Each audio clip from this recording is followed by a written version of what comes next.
Let's cross over to St. Petersburg now. Joining us via Skype, his political commentator Alexander Schmidt. Many thanks for joining us here on Press TV. Now, I'd like to first get your initial thoughts about the incident.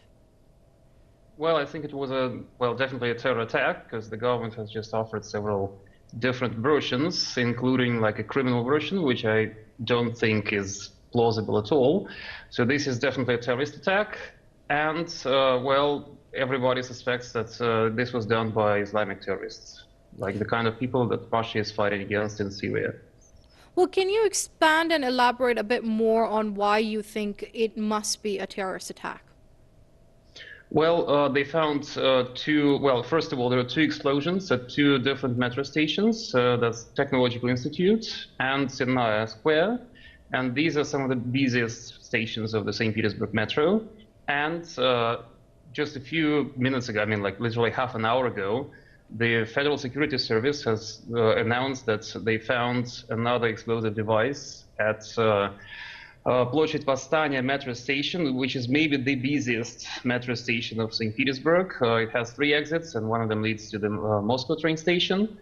And definitely this cannot be just, some random explosions if they ever happen.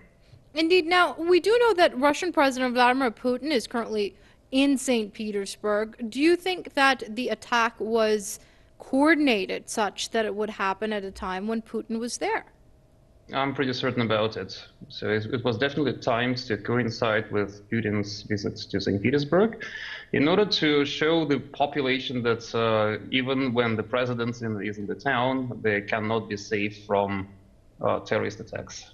Well, you're in St. Petersburg right now. Just walk us through what the atmosphere is like. Is there palpable fear on the streets there?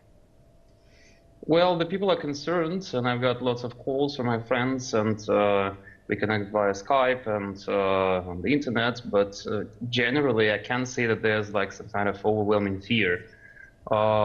The people aren't like used to terror attacks, and in fact, St. Petersburgers generally thought that whatever happens in terms of like terror attacks, it happens in Moscow or in some southern cities of Russia, and so far St. Petersburg has been spared from terrorism, because like the last terror incident I remember was like in 2007 when some radical nationalists blew up some explosive device in a McDonald's, and it didn't really hurt anybody as far as I remember. So basically St. Petersburg has been a safe haven for a long time, and suddenly it happened. I mean, it was bound to happen sooner or later, because like, as you know, terrorism has no boundaries, but I can't say that there's an immediate reaction of some kind of overwhelming fear. It's more like surprise, it's more like shock, but not some kind of severe shock that maybe the terrorists would expect us to have. And before I let you go, there is that question that will be raised then regarding Russia's role in the Middle East when it comes to the war against terror, particularly when it comes to Syria, the war against Daesh, that is, as well as groups like the Al-Nusra Front. How do you see that conversation panning out? Well, there have been quite skeptical views that I've read recently about Russia's participation in the war, that the goals of this war are not very clearly defined, and at some point Russia claimed that it finished its mission and it was about to withdraw part of its troops, part of its like Air Force, and then it came back. But generally, I think the general idea behind this war is true, that Russia needs to fight terrorists while they are in Syria before they come to Russia. And this is a worldwide problem that the entire world has to solve.